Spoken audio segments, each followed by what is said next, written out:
সন্তানরা তোমরা আমার মৃত্যুর পরে কার ইবাদত করবে? এটা জিজ্ঞেস করছেন। ক্বালু নাবুদু ইলাহাকা ওয়া ইলাহা আবাইকা ইব্রাহিম ওয়া ইসমাঈল।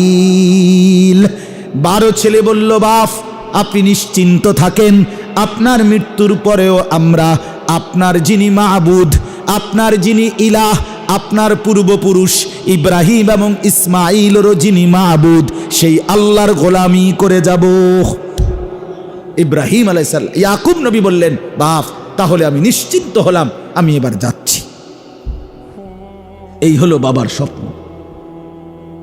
হযরত ইব্রাহিম আলাইহিস সালাম, ইসমাঈল এবং হাজেরা, এই স্ত্রী এবং ছেলে, কোলের বাচ্চা।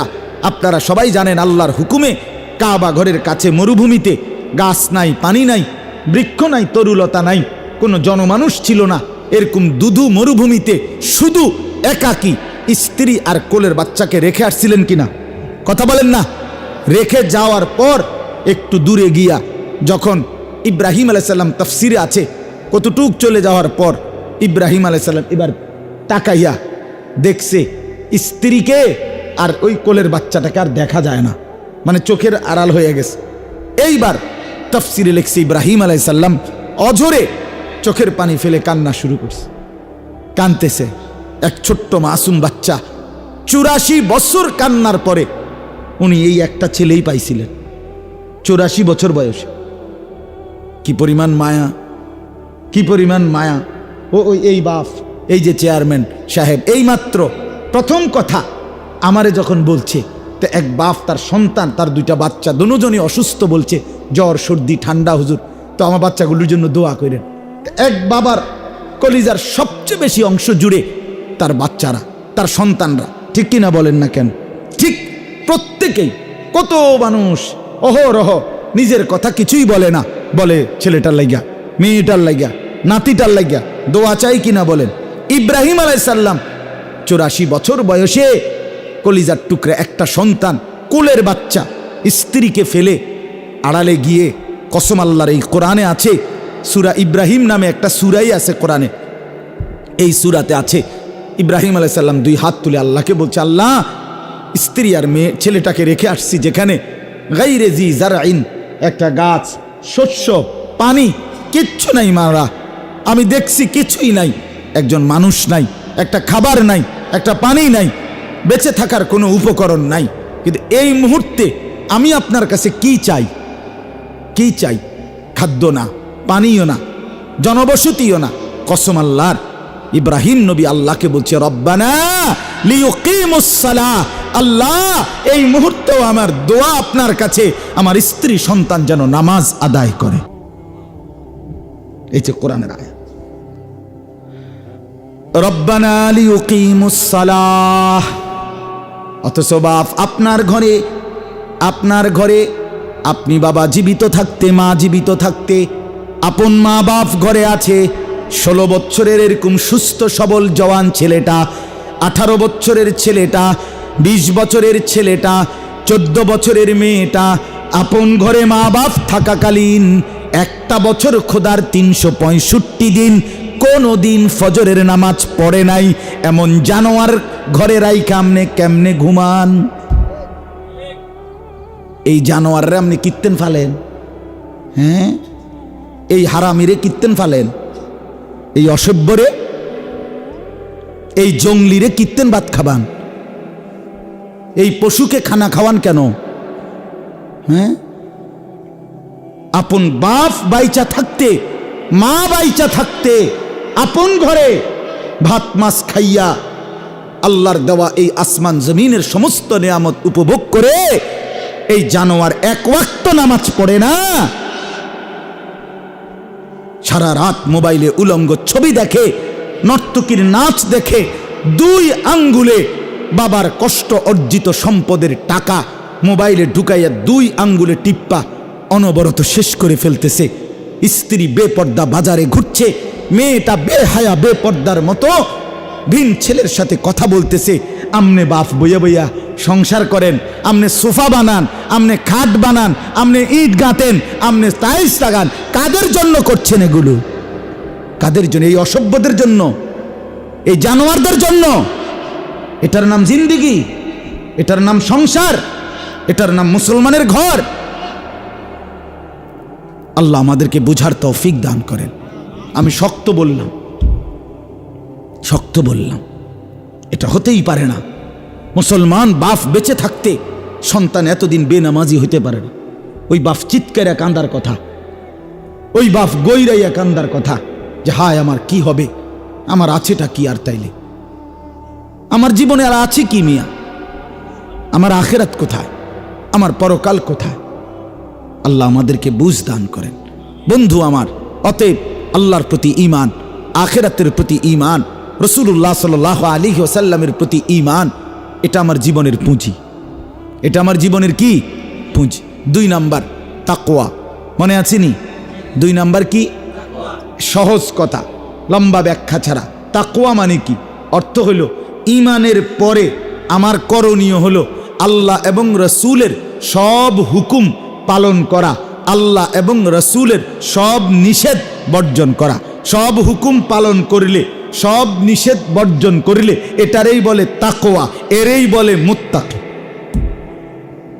তারকুল মুনকারাত ফি'লুল খায়রাত। তাফসীরে লিখছে তাকওয়া মানে কি? সমস্ত নিষেধ ছেড়ে দেওয়া। তাকওয়া মানে কি? সমস্ত আদেশ করতে থাকা। ওযু, গোসল, নামাজ, রোজা, হজ, যাকাত, জিকির, তেলাওয়াত, তাসবিহ, দান, সাদাকা, এগুলো করা। সুদ, ঘুষ, মদ, জুয়া, চুরি, ডাকাতি, জেনা, ব্যভিচার, অবৈধ উপার্জন, হারাম রোজগার, ছিনতাই, রাহাজানি, ডাকাতি, অন্যায়ভাবে সম্পদ লুণ্ঠন, নাচ গান, নৃত্য, নারীর অশ্লীলতা, এই সমস্ত বেহায়াপনা, এর থেকে বেঁচে থাকা। এটার নাম কি? এটা আমার জিন্দিগির পুঁজি। এটা আমাকে করতেই হবে। যদি আখেরাত বিশ্বাস করেন, যদি কবর বিশ্বাস করেন, আর যদি মনে করেন হইতো না, তো ঠিক আছে, আপনি ঠ্যাঙ্গালগিরি আনেন। না, আমার অসুবিধা, আমি টাঙ্গাইয়া থাকেন। যদি বলেন কি নাই আখেরাত, আরে আমি নিজ চোখে দেখছি, আমার 2 চোখে দেখছি ভাই। এমন ভদ্রলোক, প্রাইভেট ব্যাংকের ভাইস চেয়ারম্যান, কোটি কোটি টাকার মালিক, এই ভদ্রলোক মুসলমানের বাচ্চা, সে সরাসরি বলতেছে জানাজার নামাজ পড়ছে, জানাজার নামাজের মধ্যে একজন ইমাম সাহেব, ওনার নিজ এলাকার, উনি বলছে শুধু কবরের আযাবের কথা। ওই যে জানাজার আগে মানুষের 2 মিনিট 1 মিনিট কথা বলে না, এই সময় বলছে ইমাম সাহেব। এই বেটা সে কোটি কোটি টাকার ভদ্রলোক, মুসলমানের বাচ্চা, তারা ডাইকা ইমাম সাহেবরে বলতেছে সরাসরি মানুষের সামনে যে হুজুররা কবরের আযাবের মিথ্যা ভয় দেখিয়ে লোকদেরকে আর কতদিন বোকা বানিয়ে রাখবে। এই বাংলাদেশে তারে আমি নিজ চোখে দেখছি। আহা, মুসলমান ঈমান কোথায়? সে বলতেছে কবরের আযাবের মিথ্যা ভয় দেখাচ্ছি আমরা। ভাতের অভাবে আমরা আপনাদের কাছে মিথ্যা কথা বলছি না, ভাতের অভাবে না, ভাতের অভাবে এই কথাগুলো বলছি না কি তা? আরে না রে বাপ, ভাতের অভাবে আল্লাহর নামে মিথ্যা বলার কি দরকার? ভাতের অভাবে তো মানুষের কাছে হাত পাতলেও ভিক্ষুকে যদি খাবার মিলে, আমার মিলবে না কা? আমার মিলবে না কা? আল্লাহর নামে মিথ্যা বলার কি দরকার? দুনিয়া আমরা বুঝি না, আমরা বুঝি তো বাপ, কিন্তু কেউ যদি আখেরাতের কথা না বলে, কিছু মানুষ যদি না বলে, বলবে কে? দুনিয়া তো আমরাও বুঝি। আমি আপনাদেরকে বলছি না অনেকবার, আমি তো আলহামদুলিল্লাহ সরকারি আলিয়া মাদ্রাসা থেকে টাইটেল পাশ করছি, কৌমি মাদ্রাসা থেকে দাওরা পাশ করছি, কুমিল্লা ভিক্টোরিয়া কলেজ থেকে মাস্টার্স পাশ করছি, এবং 3 জায়গাতেই আমার রেজাল্ট সবগুলোতে স্ট্যান্ড করছি আলহামদুলিল্লাহ। 1998 ইংরেজিতে আমি দাখিলে এসএসসিতে সারা বাংলাদেশে সর্বোচ্চ নাম্বার পেয়ে 1 নাম্বার স্ট্যান্ড করছি, ফার্স্ট হয়েছি। তো আমি দুনিয়া বুঝতাম না কা? বুঝবো না কেন?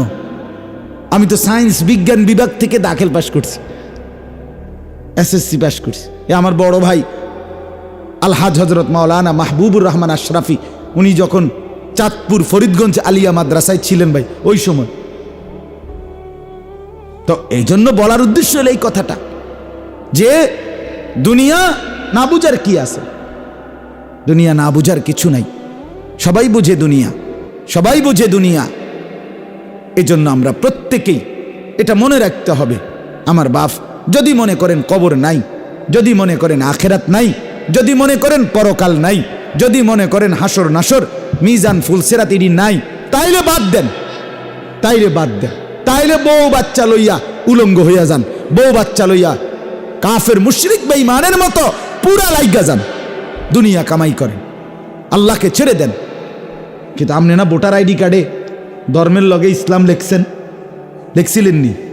কথা কন না কেন? আপনি জন্ম নিবন্ধন সনদের মধ্যে ধর্মের লগে দিয়া কি ইসলাম লেখছেন না? আপনি পাসপোর্টের মধ্যে ধর্মের লগে ইসলাম লেখছেন না? তো তিড়ি লেখছেন কেন? কেন? আপনার তো চুলে, চেহারায়, হাঁটায়, চলায়, উঠায়, বসায়, আয়ে, লেনদেনে, রোজগারে, ঘরে, বাইরে, পরিবারে, জীবনের কোনো জায়গায় আল্লাহকে পছন্দ হয় না, ইসলামকে পছন্দ হয় না, কোরআনের বিধান ভাল লাগে না, রসুলের হুকুম ভাল লাগে না। তো এই তিন জায়গার থেকে ধর্মের নামে আপনি ইসলাম লিখলেন কেন? যেটা পছন্দ না সেটা লিখলেন কেন? লিখেন, ধর্মর জায়গায় জানা নাই। আমি তো পরিষ্কার বলি যে এই যুবক একবার চুল কাটে এদিক দিয়া বাড়াইয়া, আরেকবার চুল কাটে হেদিক দিয়া বাড়াইয়া, আরেকবার চুল কাটে এমনে বাড়াইয়া, একবার সিবা প্যান্ট, একবার ডোলা প্যান্ট, একবার মারু হাফ প্যান্ট, একবার বালা প্যান্টরে সাইড জায়গা দিয়া ছিদ্র, মানে যদি কোনো কারণে আংটা দিয়া তারে টানা দন লাগে, তারে ওই এনে ছিদ্র আছে, আংটা দিতে সুবিধা। কোনো কারণে মনে করেন হ্যাঙ্গার নাই, কথা বুঝছিনি? একটা কি নাই?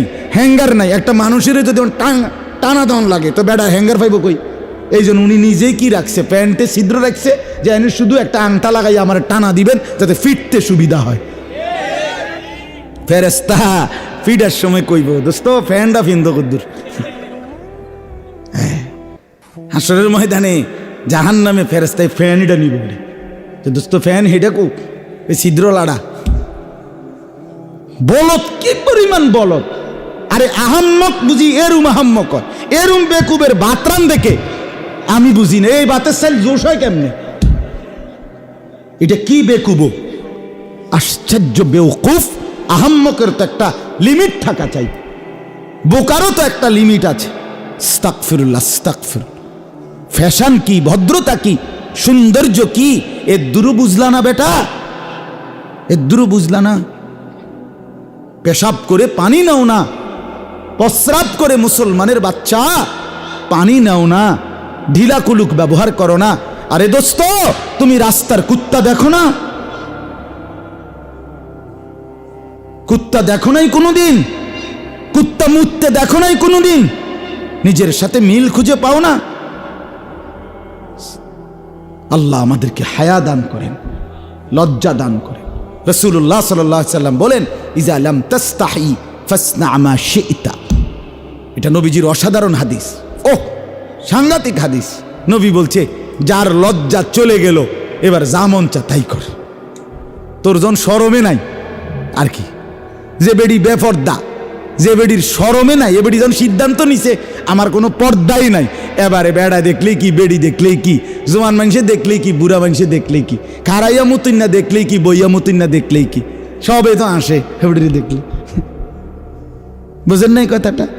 যার হায়া থাকে না, যে নারীর পর্দা নাই, যে নারীর লজ্জা নাই, যে নারীর সতীত্বের কদর নাই, যে নারীর ইজ্জতের কদর নাই, যে নারীর সংগ্রামের কদর নাই, তার কিচ্ছু নাই, কিচ্ছু নাই, কিচ্ছু নাই। এটা প্লাস্টিক, এটা ইলাস্টিক, এটা বালতি লোডা বদনা ছাড়া কিচ্ছু নাই। এটা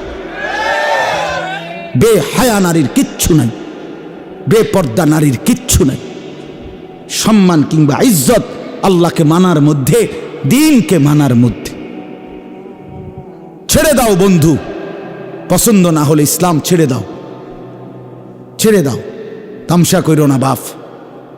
মায়েদেরকে বলি, মা, পর পুরুষকে দেখানোর নাম জিন্দিগি না মা, টেলিভিশনের নর্তকী দেখার নাম জিন্দিগি না মা, শেষ আছে এই জীবনের। আপনিও মরবেন, আমিও মরব। অতএব তাকওয়া কি জিনিস বলেন? সমস্ত ইবাদত করা, সমস্ত নিষেধ কি করা বড়। তাহলে আমাদের মূল কাজ দুইটা, ঈমান ঠিক রাখা, তাকওয়া ঠিক রাখা। কি ঠিক রাখা? আরেকটা কি ঠিক রাখা? তাকওয়া। এবার আর একটা কথা শুন, সেটা হইল ওই যে তাকওয়া মানে হইল আল্লাহর আদেশ করা, আল্লাহর নিষেধ কি করা বড়। অহন মনে করেন আমি চলতেছি লাইন মতোই, আল্লাহর আদেশ পালন করছি, আল্লাহর নিষেধ ছেড়ে দিচ্ছি, কিন্তু চলার পথে 2 মাস পরে, 1 মাস পরে, 6 মাস পরে, 9 মাস পরে, 1 দিন পরে, 2 দিন পরে, চলতি পথে, জীবন পথে কখনো আল্লাহর হুকুম ছুটে যায়, কখনো গুনাহ হয়ে যায়, তাহলে তো আমার তাকওয়া ছুটে গেল। কি ছুটে গেল কন্যা? আপনি আজকে ফজরের নামাজ আমি আজকে 3 মাস পড়ি, কিন্তু 3 মাস পরে আজকে একদিন ফজরের নামাজ আমার ছুটে গেল, তাহলে আমার কি ছুটে গেল? তাকওয়া। কথা বলেন না, কি ছুটে গেল? তাকওয়া ছুটে গেল। আমি একটা মিথ্যা বলে ফেললাম, আমি একটা চুরি করে ফেললাম, আমি একজন নারীর দিকে তাকাইলাম, গুনাহ হইল কিনা? তো গুনাহ হইলে কি ছুটে যায়? তাকওয়া ছুটে যায়। তাহলে আপনি তো জান্নাতে যেতে হলে, পরকালের মুক্তি পেতে হলে, জাহান্নাম থেকে বাঁচতে হলে ঈমান এবং তাকওয়া লাগবেই। এখন আপনার যে তাকওয়া ছুটে গেছে, আপনি কিরবেন? তাহলে আমি কি আর জান্নাতে যাব না? আমার কি আর বাঁচার উপায় নাই? বাহ, রব্বুল আলামিন বলে, বান্দা আমি না চমৎকার ব্যবস্থা রাখছি, আমি আল্লাহ তাআলা রিমুভার রাখছি। রিমুভার বোঝেন না? যেটা দিয়ে দাগ মুছে। আল্লাহ তাআলা বলেন, বান্দা গুনাহ হয়ে গেছে না, নেক আমল ছুটে গেছে, ঠিক আছে বান্দা, সাথে সাথে তওবা করো। কি করো? কি করো? তওবা করো। তওবা মানে 3 জিনিস। 1 নাম্বার, যে